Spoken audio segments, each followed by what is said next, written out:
perbahasan dalam persidangan parlimen sesi ini diteruskan lagi. Jadi dengan ini saya mempersilakan Yang Berhormat Stephen Alexander, Menteri Kedua Kerajaan, untuk mengemukakan bidasan dan menghujah beliau. Dipersilakan Yang Berhormat.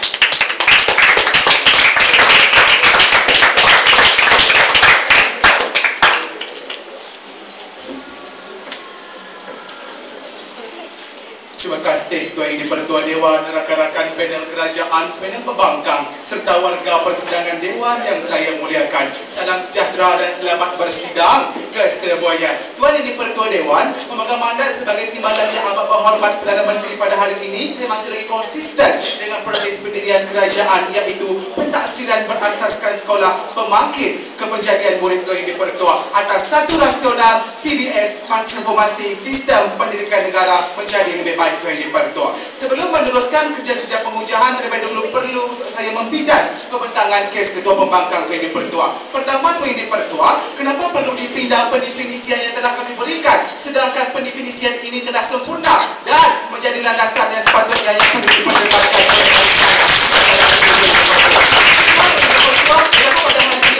Pembangkang telah mengatakan bahawa pelaksanaan PBS mengalami kelemahan Tuan Yang di-Pertua. Namun Tuan Yang di-Pertua, jangan kita lupa, pelaksanaan PBS baru sahaja 2 tahun Tuan Yang di-Pertua. Pelaksanaan PBS ini akan mengalami penambahbaikan dan tidak cukup dengan itu, guru yang PBS akan diberikan latihan dan kursus Tuan Yang di-Pertua. Silakan Yang Berhormat. Yang Berhormat, sekiranya PBS ini betul-betul berkesan, kami di barisan pihak pembangkang ingin Yang Berhormat membuktikan sejauh manakah hasil keberkesanan PBS ini. Mohon komentar Yang Berhormat. Untuk pengetahuan Yang Berhormat, sistem pelaksanaan PBS ini akan menilai kita daripada 4 aspek dan akan dijawab dalam pemujahan saya sebentar nanti Yang Berhormat. Sila dengan teliti Yang Berhormat. Kepada pemujahan Ketua Pembangkang, iaitu terdapat kekangan dalam pelaksanaan PBS. Tuan Yang di-Pertua, hujah seperti ini tidak perlu kita terima Tuan Yang di-Pertua, kerana pada hari ini kita tahu pelaksanaan PBS baru sahaja 2 tahun Tuan Yang di-Pertua. Dalam keadaan pelaksanaan baru 2 tahun ini, akan pasti pelaksanaan PBS ini akan mengalami penambahan baikan dalam sistemnya Tuan Yang di-Pertua. Tidak cukup dengan itu, Tuan Yang di-Pertua, kursus dan latihan juga akan diberikan untuk memastikan guru lebih sistematik dalam melaksanakan sistem pentaksiran berasaskan sekolah Tuan Yang di-Pertua. Sekiranya pada hari ini selesai saya membidas kes di perwakilan kerajaan pembangkang, saya teruskan penghujahan di barisan kerajaan di bawah kata kunci PBS mewujudkan sistem pentaksiran yang holistik Tuan Yang di-Pertua. Sidang Dewan yang dimuliakan, kita sedia maklum sistem pendidikan kita sebelum ini menilai pelajar menerusi perperiksaan sahaja Tuan Yang di-Pertua. Pelajar diuji dengan meminta mereka menjawab soalan semata-mata Tuan Yang di-Pertua. Sebenarnya keadaan ini hanyalah melibatkan aspek intelek semata-mata dan mengabaikan aspek jasmani, emosi maupun rohani yang amat penting dalam menentukan kemenjadian murid Tuan Yang di-Pertua. Oleh itu Tuan Yang di-Pertua, pelaksanaan PBS adalah satu langkah yang tepat Tuan Yang di-Pertua. Pentaksiran yang dijalankan menerusi PBS adalah pentaksiran yang bersifat holistik. Pentaksiran dilakukan dengan melibatkan keempat aspek, iaitu jasmani, emosi, rohani dan intelek. PBS mengandungi 4 komponen pentaksiran dan iaitu pentaksiran pusat, pentaksiran sekolah, pentaksiran psikometrik dan pentaksiran aktiviti jasmani, sukan dan kurikular. Dengar pembangkang yang ketiga di seberang sana. Situasi ini membolehkan pelajar dinilai dan diuji dari segenap aspek yang di-Pertua. Misalnya pentaksiran pusat dan pentaksiran sekolah menekankan aspek akademik yang melibatkan kebolehan intelektual.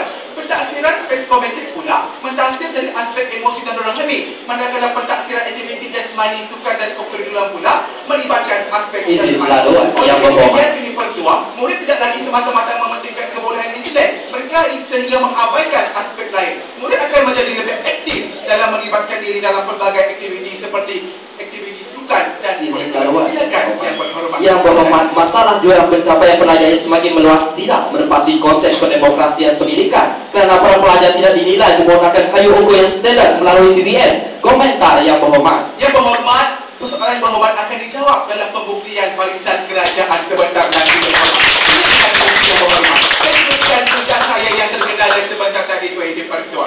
Pada Tuan Yang di-Pertua, berbanding dengan sebelum ini, aktiviti kurikulum dan sukan lazimnya dipandang sepi oleh murid yang kononnya mahu memberi tumpuan kepada pelajaran Tuan Yang di-Pertua. Jika tidak, masakan sampai Kementerian Pendidikan terpaksa mewajibkan penyertaan murid dalam aktiviti kurikulum. Saya percaya sekiranya PBS ini dilaksanakan lebih awal, ia tidak perlu memperkenalkan dasar sedemikian rupa Tuan Yang di-Pertua. Hal ini memandangkan PBS ini sendiri sudah cukup untuk mendorong penglibatan murid untuk menyertai aktiviti di luar bilik darjah seperti aktiviti kurikulum.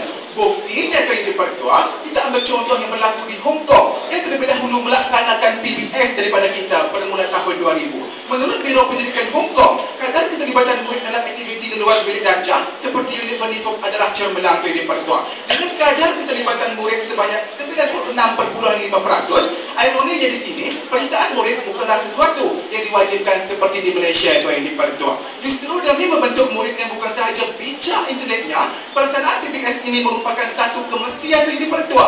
Hal ini kerana pelaksanaan PBS ini berupaya mendorong murid untuk menyertai pelbagai aktiviti di luar bilik darjah Tuan Yang di-Pertua. Dan dari situlah mereka boleh mempelajari banyak benda untuk membentuk keseimbangan. Contohnya kemahiran kepimpinan, pengurusan, penghubung, kemahiran berkomunikasi.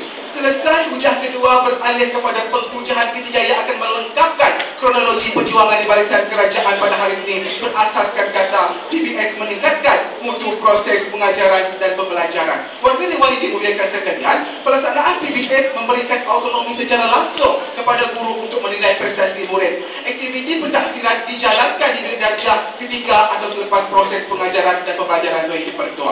Hal ini amat membantu untuk meningkatkan pengajaran kerana guru mendapatkan maklumat secara langsung tentang apa yang telah dilaksanakan atau dicapai dalam sesuatu proses pengajaran dan pembelajaran Tuan Yang di-Pertua.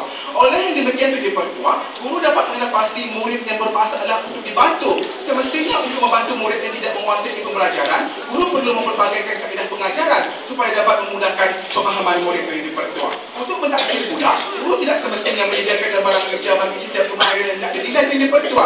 Evidence atau bukti penguasaan murid boleh diperolehi melalui pemerhatian, jawapan lisan, latihan dalam buku latihan atau buku kerja dan juga kerja rumah Tuan Yang di-Pertua. Oleh demikian Tuan Yang di-Pertua, guru mempunyai banyak sumber untuk menilai pencapaian pelajar Tuan Yang di-Pertua. Berbanding jika kita hanya menggunakan sistem peperiksaan Tuan Yang di-Pertua, hanya selepas keputusan peperiksaan diumumkan, barulah guru dapat gambaran yang jelas mengenai penguasaan murid Tuan Yang di-Pertua. Lebih parah lagi, guru tidak lagi boleh membantu murid tersebut kerana peperiksaan dijalankan secara one-off dengan izin Tuan Yang di-Pertua Dewan. Misalnya selepas PMR, lulus atau gagal, tidak apa yang guru boleh lakukan setelah keputusan diumumkan. Namun dengan PBS Tuan Yang di-Pertua, maklumat pencapaian murid boleh didapati secara langsung dan mudah, lantas membolehkan guru menilai kembali keberkesanan pengajaran mereka untuk ditingkatkan agar penguasaan murid berada pada tahap maksimum Tuan Yang di-Pertua. Maka benarlah premis pendirian kerajaan pada hari ini, pentaksiran berasaskan sekolah, pemakin kemenjadian murid atas satu rasional. PBS mentransformasi sistem pendidikan negara menjadi lebih baik. Sekian, mohon terus bercanda.